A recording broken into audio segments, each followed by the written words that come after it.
Have you ever wondered how a tiny island city-state became one of the world's most prosperous countries? Today, we're diving into the captivating chronicle of Singapore. From its humble beginnings, Singapore has undergone an extraordinary metamorphosis, evolving from a sleepy fishing village into a vibrant global hub of innovation, commerce, and culture. This transformation didn't happen overnight. It's a story of resilience, vision, and relentless progress. Join us on this journey as we traverse the fascinating timeline of Singapore. The story of Singapore starts as a humble fishing village. Imagine a time when the land was lush and untamed, filled with a vibrant array of flora and fauna. The first known settlers in Singapore were the Malays, who established a thriving fishing community in the 13th century. It was them who named this land Singapura, or the Lion City. However, it wasn't until the 19th century that the world turned its eyes towards this little lion city. The British, in their search for a strategic naval base in the Far East, recognized the untapped potential of Singapore's location. Nestled in the heart of Southeast Asia, Singapore sat as a jewel at the tip of the Malay Peninsula, commanding a key position on the major sea routes between China and India. In 1819, the British East India Company, under the leadership of Sir Stamford Raffles, established a trading post in Singapore. Raffles, a visionary, saw beyond the swamps and jungles. He envisioned a great city, a hub of trade and commerce. It was the start of a transformative era for Singapore, as it grew from a quiet fishing village into a bustling port city. Under the British rule, the city expanded rapidly. New roads were built, trade flourished, and the population increased. Immigrants from China, India, and the Malay archipelago flocked to Singapore, drawn by the promise of opportunities and prosperity. The city became a melting pot of cultures, a place where traditions blended and coexisted. Yet the transformation was not without its challenges. There were struggles and conflicts as the diverse communities grappled with cohabitation and the pressures of rapid development. But through it all, Singapore persevered, its resilience foreshadowing its future as a global city. By the late 19th century, Singapore had evolved from a humble fishing village to a crown colony. The little lion city had roared its way onto the world stage, but its journey was just beginning.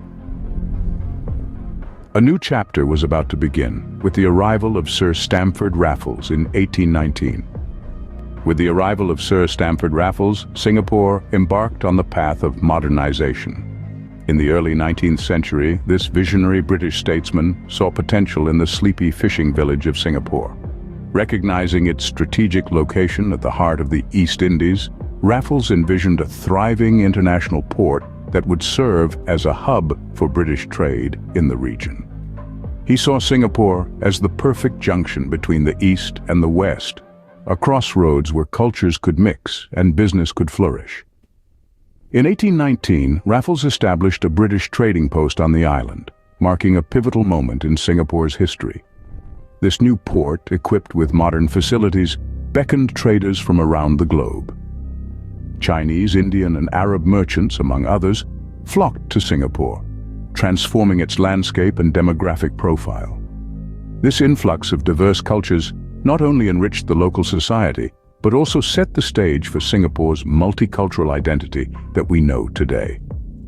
Under the British rule, Singapore grew rapidly. Infrastructure development was prioritized, schools were established, and laws were put in place to maintain order.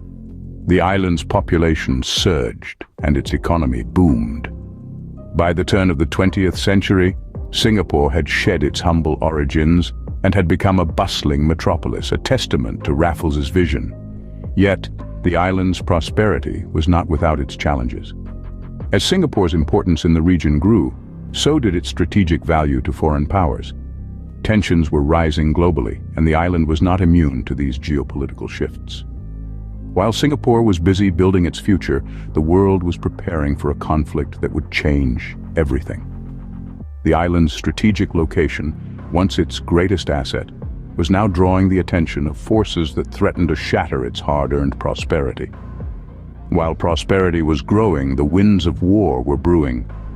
The Second World War had a profound impact on Singapore. In the early 1940s, the winds of war swept over Singapore. The British, who were then in control, found themselves unprepared and unable to defend against the swift advances of the Japanese forces. Within a week of the invasion, Singapore fell into the hands of the Japanese. This period, often referred to as the Japanese occupation, was a time of great hardship for the people of Singapore. The Japanese military administration imposed strict regulations and harsh punishments. Resources were scarce, and the city-state's economy was redirected towards the war efforts, causing widespread suffering and hardship. Many Singaporeans were forced into labor, while others lived in constant fear of the unpredictable and often brutal Japanese regime. But even in the midst of these trials, the spirit of the Singaporean people did not waver. They found ways to resist, to persevere, and to survive.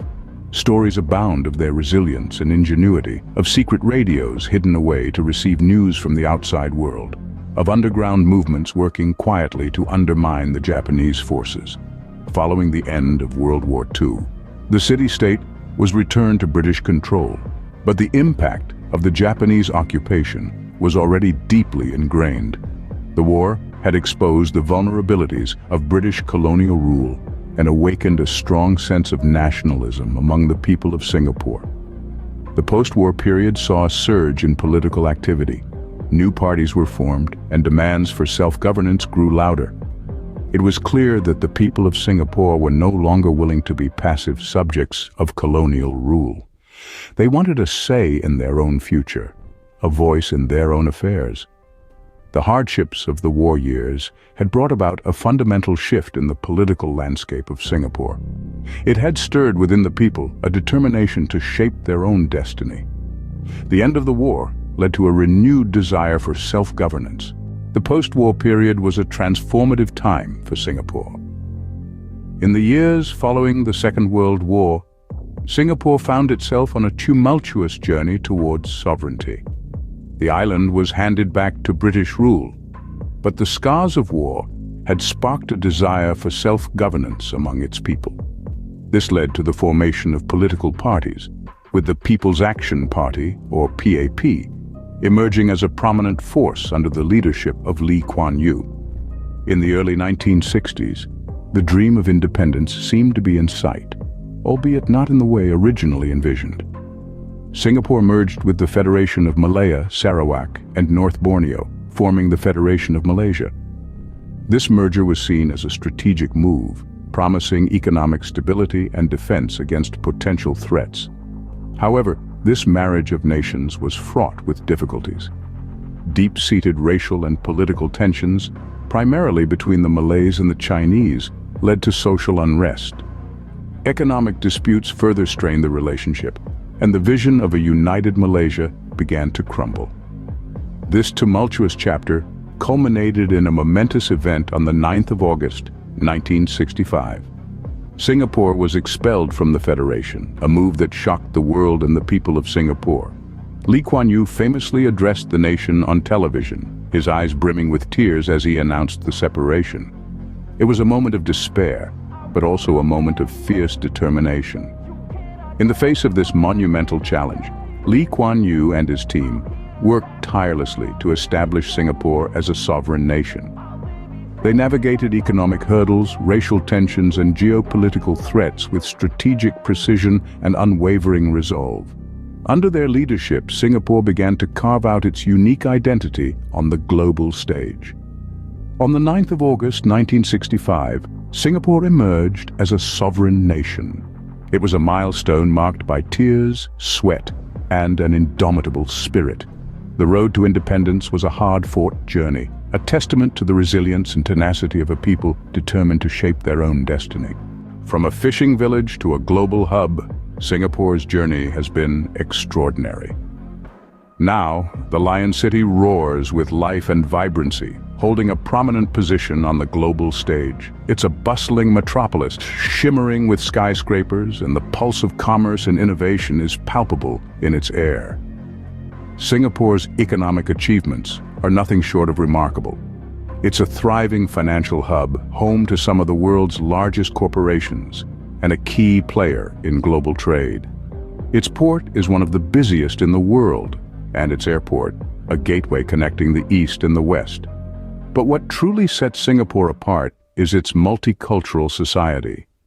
A rich tapestry of cultures, races, and religions coexist harmoniously, each contributing to the city's unique charm and character. The food, the festivals, the languages, all reflect this diversity, creating a city that's as colorful as it's dynamic. Today, the Lion City stands as a testament to resilience and vision. So there you have it, a journey through time in the Lion City. We've explored Singapore's remarkable evolution, from its humble beginnings as a fishing village to its crowning as a colonial jewel. We've witnessed how the Raffles era sparked modernization, and how the impact of World War II paved the way for a determined march towards independence. Today, Singapore stands as a global hub, a testament to its resilience, vision, and extraordinary transformation. Thank you for joining us on this journey. Remember, every place has a story, and Singapore's is one of resilience, vision, and extraordinary transformation.